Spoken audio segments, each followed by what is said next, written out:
Welcome to the first episode of Jumpball. Joining me today, we have Andrew Salup, otherwise known as Combo, the host of the Combos Court podcast. Now, to start off, you played professional basketball. How did you start off, kind of in that world? Just growing up playing basketball my whole life. I went to a college called Westchester, and then from there I played in the minor leagues. It was called the ABA, which is it's not as big of a league now, but it was a little bit better back before, like when the G League was just starting. And we went to places like Singapore and Canada. We played. An agent got a hold of my video link, or it was probably actually a DVD at that time. Dash, I don't know if you remember those, but but yeah. So he took me to Israel, and then from there on, I played in Israel, and then a year in Denmark as well. So it was a great experience, Nash. That's cool. Now, how'd you get started off on your podcast? Was it just like kind of a thing where you just wanted to talk about basketball and you just decided to start a podcast?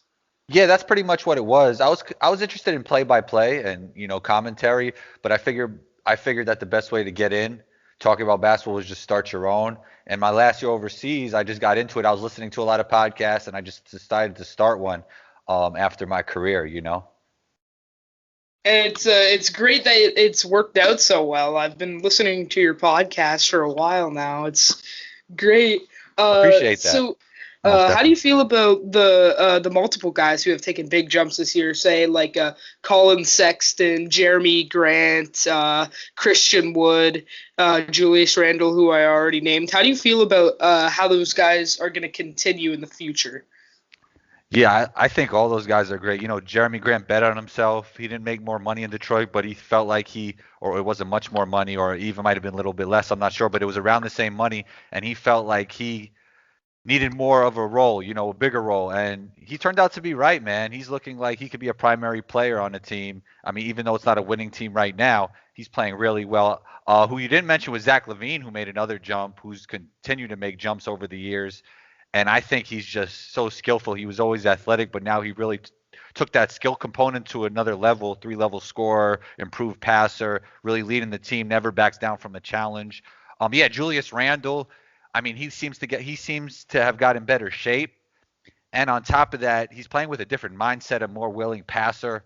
So yeah, all those guys are playing great, man. Everybody you mentioned, and it's really great to see. And I've been catching some G League games recently, Yeah. and there have been a lot of players that have just really been playing well, like Kevin Porter Jr. I've seen, but the rookie out of for the Thunder, Alex Pokuševski, um, his game looks like it's going to translate very well to the NBA. He's super crafty. His last couple games haven't been as great, but what I did catch is his he's a very capable ball handler and passer as well as a shooter finisher. He can do everything on the offensive side of the ball. Do you feel like he'll end up developing and being a very good player in the NBA in the future? Yeah, I do. I mean, I've been talking about Poku for a while now, and the confidence is what really strikes me. He just knows he belongs. He plays with his swagger like he's been there for a while. Uh, sometimes the percentages aren't great, but he gets his shot off easily, which is so important. He doesn't struggle to get his shot off. And as you say, he shows flashes of being a great passer. He is a great ball handler, and obviously you see the size. He's going to have to fill out a little bit, but I'm with you, man. I just love his confidence and his swagger, and I think he will be a very good player. It's going to be interesting to see how he develops and what position he'll actually play because he could probably play so many when he starts to develop. And speaking of getting more chances on the Pistons, Josh Jackson has been playing well Yep. recently, and he looks confident and NBA ready now. It's Yes. maybe not be translating to wins, but he's finally showing. He had the defense before, but his scoring is really coming along nicely. Um, and I just do you find that people aren't giving these young players enough time to develop, and they're getting kind of told to play in the G League or go overseas to Europe before they really even have a chance to develop with their team? Yeah, 100% Nash. Oftentimes it takes a player like 3 to 4 years to really get to that point where they're really comfortable. And I think it's unfortunate when there are people out there that'll call a player a bust. Even one game into a season, I've seen it before, like, oh, they're a bust. Like, that's crazy. I mean, 6 months is not enough time. 1 year is sometimes not enough time. 2 years is not enough time. I mean, some players really take 4 years to develop. Like, Kawhi was always solid, but he became a superstar, like, what, maybe year four? And there's a bunch of guys like that. It was like, just like Anthony Edwards. Like, you were even hearing him, people call him the B word, because I don't even like to say the bus word all the time. But yeah, it's just unfortunate that we rush judgment on some of these players. Some players just need time. Some players just need time. And there have been players who have taken a while to develop before. Sam Cassell is a good example in the past. Chauncey Billups, and those guys developed into all-stars, and it took them a while. And sometimes Nash, it's also that they're just not in the right opportunity. Like, they're ready to produce, but the coach doesn't give them the right chances, and they're just not in the right opportunity. Yeah. And so a lot of players have taken big jumps this season. Are you thinking that those guys are going to go in and be all-stars in the coming years? Which guys? Say a Christian Wood, Jeremy Grant. Yeah, those guys have definite chances to be all-star. I mean, Christian Wood, man, he was on pace to be an all-star or a borderline all-star or one of those guys you might say was snubbed, that some people would call snubbed. I thought he was going to be one of the players that break out this season. I've talked about that on my podcast before, even before the season, and I think he could definitely be a future all-star. I mean, Rockets went off the deep end when he stopped playing, so it showed how valuable he really was. And yeah, Jeremy Grant, if he puts up these numbers or even gets better numbers and the Pistons start to win, or a team that he's on starts to win, sky's the limit. I think he could be an all-star as well. And the Rockets recently released DeMarcus Cousins. Now, do you think that DeMarcus Cousins is still a starting center in the NBA? I don't know. Like, on some teams he can be a starting center. I don't know if he could be a starting center on a championship team as of now. Maybe a guy that could really help you off the bench. But he is still so talented. Obviously, he lost some of his athletic gifts from all his injuries. But the guy is so talented. He's so smart. He could still shoot it. He still obviously has great size. So I really think he could help a team. I think he could start for some teams, but I think DeMarcus probably wants to win a championship. And I don't know if he would start on some of these championship teams, Like, look at the Lakers. Like, you got Anthony Davis and LeBron James. I mean, those are like, those are your bigs right there, even though LeBron's like a guard, but you might not need DeMarcus on that for them as a starter, And but that seemed to be a lot one of his problems. He wants to go out there and win a championship, but then he wants starter minutes, but that might not be a thing that should happen if he wants to be on a championship team. I've heard people throw around the names of, like, maybe the Nets signing him or something like that, but still, I can't see him getting starting minutes over a guy like DeAndre Jordan, because DeAndre Jordan's defense is still there. DeMarcus Cousins hasn't been as great in that category this year. DeAndre Jordan has that. He can play well low in the post, and he's like exactly what they need at that position. Whereas DeMarcus, I could see him being a great fit off the bench for the Nets, but I can't see him taking a contract with them, knowing that he won't be starting. Yeah, I'm with you. And you can see they're using like Bruce Brown is like a 4'5", which is really interesting because he's like 6'3". So they got the guy Claxton, who's really good. They got some bigs there, and I'm sure they'll sign more. But yeah, I don't know if he would start for that team either. I mean, Harden, Kyrie, and KD are going to be starting. So who you fit around them, I don't know if it would be DeMarcus, with those other two spots. And the Knicks have taken such a surprising lead this season. They're currently the 4th seed in the East. Do you think that later on into the season, do you think that these guys are real, like they're going to be a playoff team? Yeah, I would say either playoffs or play-ins. They might. There's a lot of season left, so they might hit a tough spot at some point. But because they are young, they have some young players. But I would think, if I had to guess, I would think they would land in the play-ins. Yeah. And the Utah Jazz have been dominating this season, but there's not a lot of people that seem convinced. Do you think that they're a contender or pretender? Which team? The Jazz. Man, they're a contender, man. Because I'll tell you this: like, if the Lakers are healthy, uh, they're not really a contender anymore. I don't think they could beat the Lakers in a 7-game series. But if they play the way they've been playing and just stay healthier than other teams, they could win it all this year. I mean, they're playing real team basketball, and the way they play with such flow. There's not a lot of like stagnant things going on, like how it is in Boston when there's a lot of like watch one guy go, a lot of ISO, a lot of take turns. I mean, this is a real team with such great flow. Not to bash the Celtics or anything, but I was just trying to show like, the differences there. But yeah, man, nah, they're a contender to me. I think they're a contender. If the Lakers are healthy, they're not going to beat the Lakers, but it's all about being right there and then just trying to stay healthy. So we'll see. Hopefully the Lakers stay healthy and win another one. I love seeing greatness. I'm a fan of no team, but yeah, I think the Jazz are a contender. And you spoke about the Celtics. Another team I want to mention among them is the Heat. Do you think that these teams are still contenders with like how poorly they started off the season, or do you think that they're kind of need to recuperate, figure out their offense, and try to like make a run next year? No, I don't think that's the Heat style, and they call it culture to like lay low and try and save it for next year. That's not what they're about. I think they're going to try and win it this year, try and get everybody healthy, try and get everybody on the same page, and make another run at it. I mean, they have two top Eastern Conference players with Jimmy Butler and Bam, and Dragic is underrated, and I think he was leading them in scoring in the bubble, which is crazy when you have Bam and Jimmy, right? And obviously Duncan is a tremendous talent when it comes to shooting the basketball. And if we could get Tyler on the same page, so it's not it. In that case, it doesn't really matter what anybody says about them. They believe that they're going to be contenders and they're going to go for it this year. And the Celtics, the biggest surprise this season has been Kemba Walker. He hasn't been really playing that great. Jaylen Brown really stepped up his game. Definitely a deserving all-star spot. But he did. Kemba Walker has been kind of a bad note for Boston.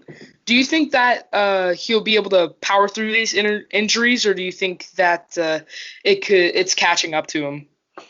Yeah, I don't know what's going on with him because he doesn't look that much slow or anything. He doesn't look like he's in the bubble. He did, but now he looks like he got his athleticism back pretty much all the way. Just shots aren't falling for him all the time, so I don't know what's going on. Hopefully he could get it back. He's a New York guy. I want to see him do good. But that team, man, they're just first of all, I didn't think they were good enough to win it last year, and now they lost Gordon Hayward, so that kind of tells you my opinion on them in general.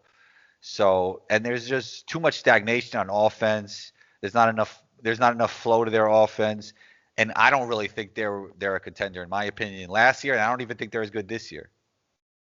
And to speak on another team, the Sacramento Kings, I think they've De'Aaron Fox has been taking a big leap, but Tyrese Halliburton, he is one of the most efficient rookies I've ever seen. He is getting he produces so much with so little time in the game. He doesn't get a lot of plays drawn up for him, and he's still averaging 12 points per game on great efficiency. Last time I checked there, he was shooting 40%, 45% from the field and 40% from three, which is great efficiency, especially for a rookie. Yep. Do you find that he was the steal of the draft so far?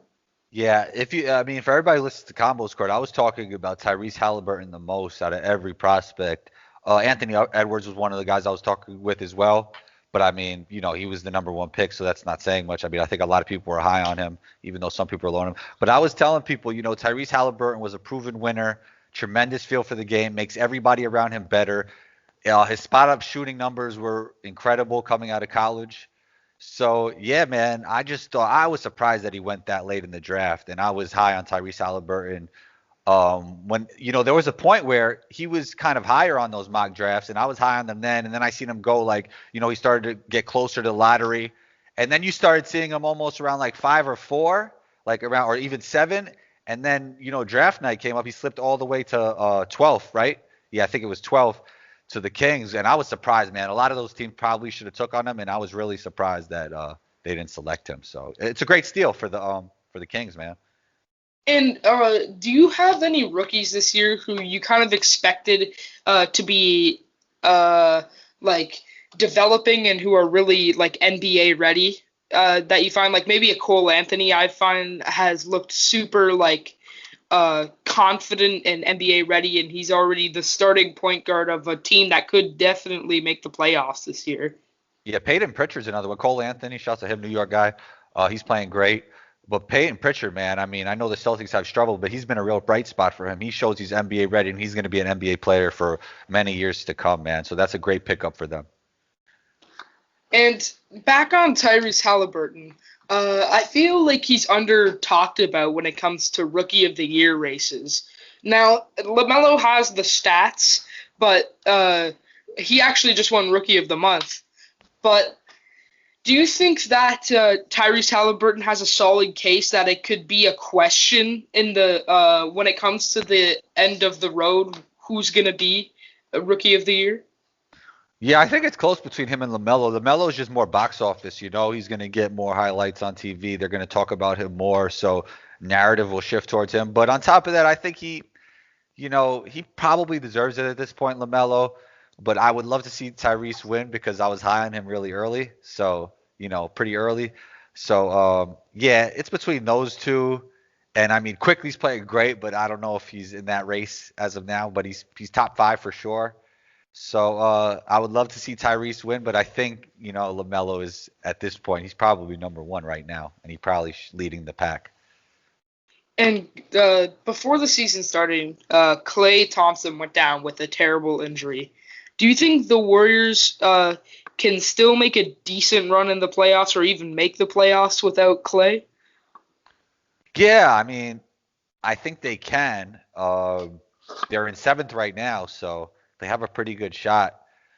But, people are stepping up. Steph Curry's playing like Steph Curry. Draymond's playing that point guard role. And they were really struggling when Draymond wasn't there. They're a totally different team, and it kind of shows his value and how great he's been playing. Let me ask you a question. Do you think Draymond will be a Hall of Famer?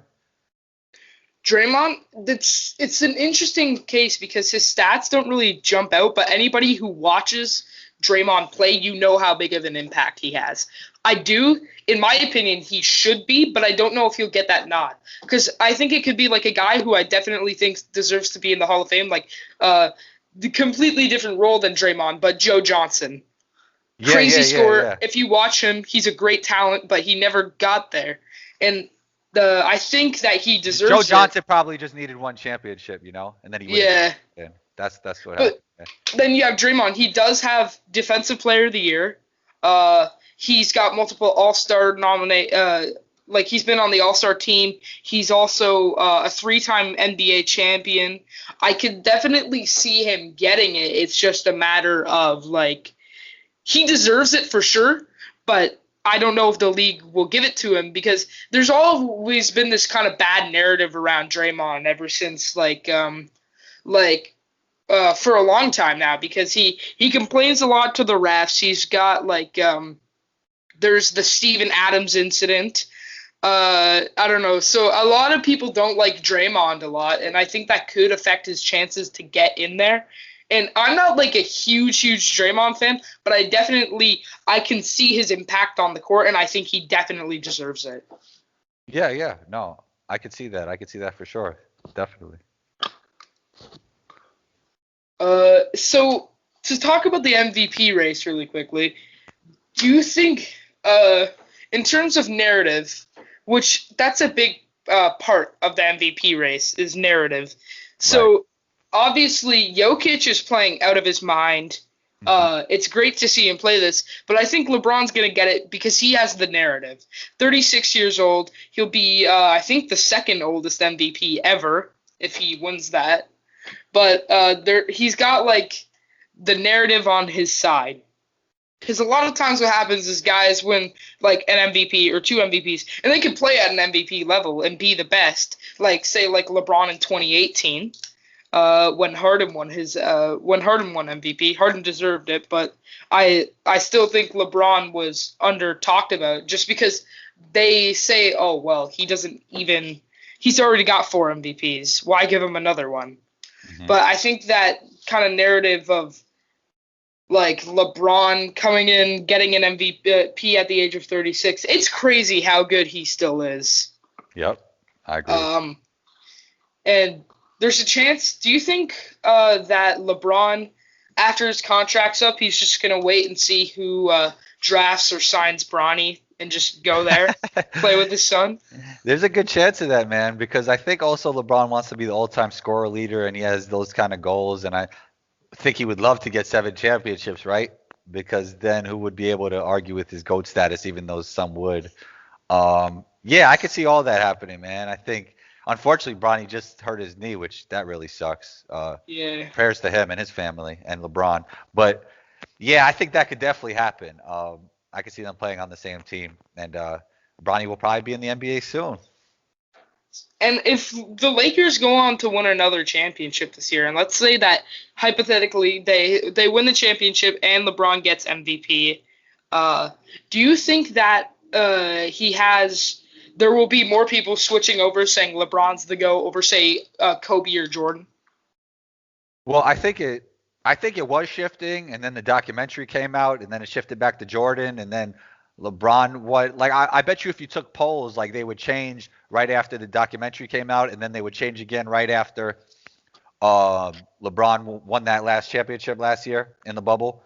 So, you know, I think it's always changing, but if LeBron gets to 6 and then he has all those, he has the longevity over Jordan and then he has some of those numbers over Jordan, I think consensus might go towards LeBron.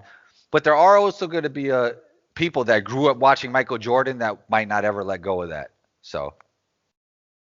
And I find in the GOAT debate, oftentimes there are certain players who are left out that I feel is kind of disrespectful to what they did in their time. Like Kobe Bryant, for example, is one where it's just like he is now all the time. Like a few years ago, it wasn't like that, but every time you have the GOAT debate, nobody ever brings up Kobe. It's always Jordan or LeBron, Jordan or LeBron. But Kobe's got 5 rings. He Yeah. never really got the MVPs, but he's a legend, right? Like he's the closest thing we've seen to Jordan. Better shooter than Jordan. Mamba mentality, one of the like when it comes to the mental side of the game, Kobe had the strongest mentality anybody's ever seen in basketball. And I find that he's often overlooked when it comes to those who's the best debate. Yeah, no, I mean, I think Kobe is sometimes, underrated. Yeah, you could be right, man. Kobe was a great player, and it's just so unfortunate what happened to him. So unfortunate. Yeah.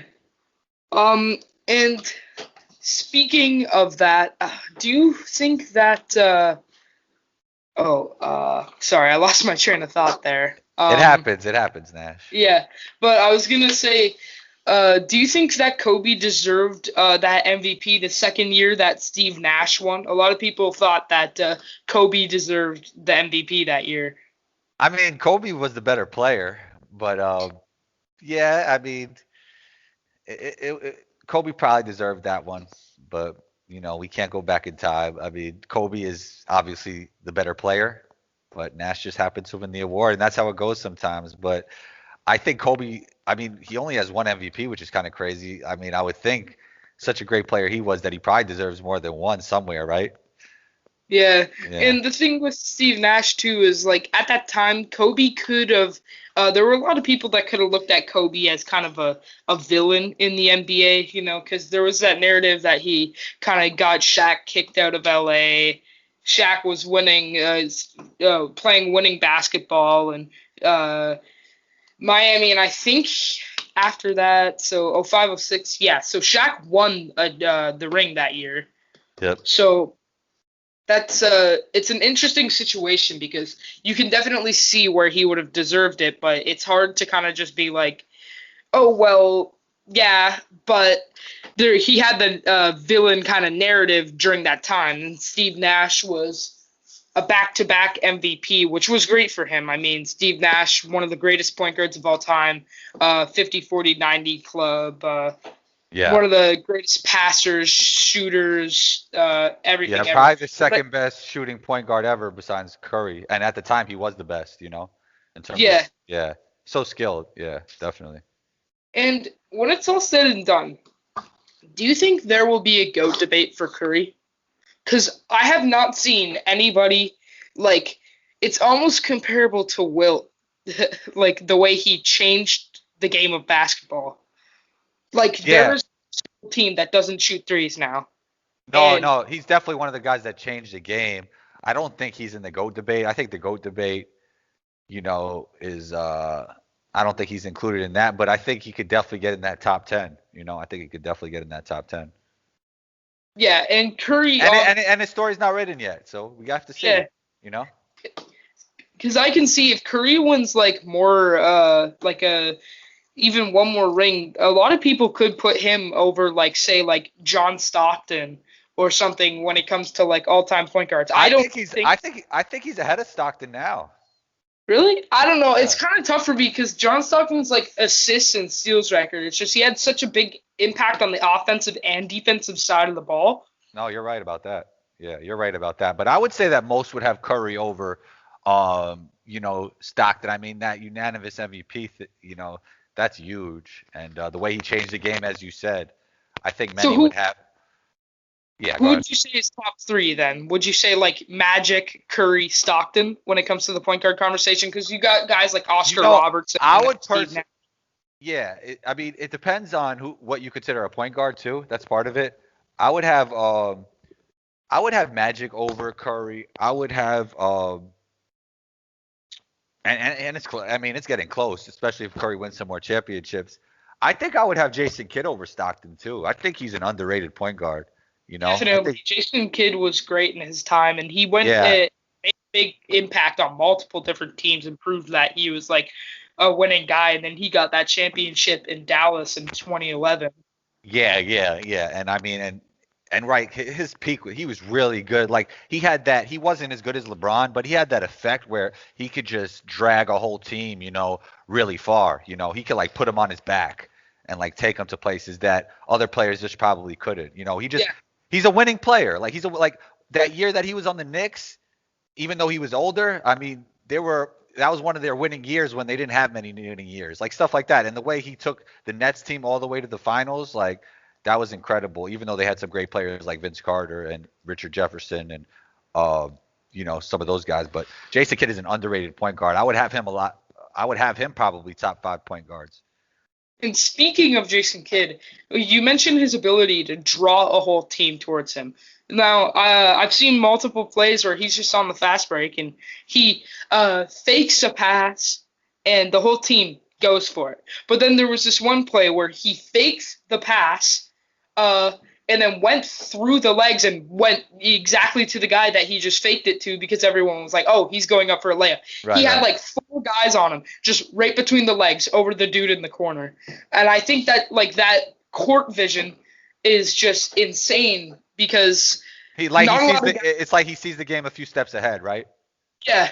Yeah. Another guy that I found was like that, Jason Williams. Yeah. I mean, My personal favorite. Oh, White Chocolate? Yeah, he's my favorite point guard ever.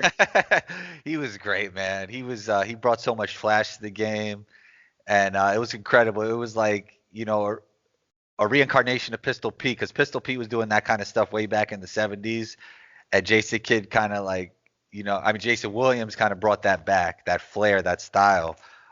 He wasn't the player that Pistol Pete was, but man, he really he changed the game. He had a lot of kids that wanted to play like him, emulated him, and he really made his mark. He made his stamp on the game of basketball. And I think the big thing with how he got he was always on the highlight reel no matter what. Right. Definitely. He was box office, man. He was box office.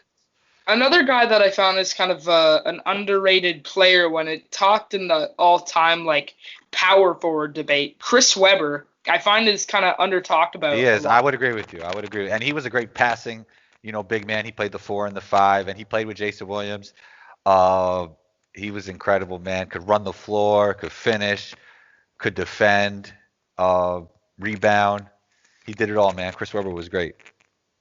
So, in your opinion, do you think that there's a most underrated player all time? I would say Jason Kidd is really up there. Michael Conley's probably underrated. One of the probably the better players to never make an All-Star game, and I'll put Rod Strickland in there as well as one of those guys who never made an All-Star game that was really good. Those are some guys that come to mind right off the top, but I'm sure there's a lot of them I'm not mentioning right now. Yeah. Um. So that's about all the time we have for today. You mentioned that you got to get going, but thank you for coming on the show. That was a great talk. Oh, thanks, Nash. Thanks for having me, and good luck with your show, man. Really, that's Thank really you. cool that you're starting a new show, and I'm really grateful to be on episode 1. Thanks for having me on your platform. All right, man. Have a good one. You too. Later. Later.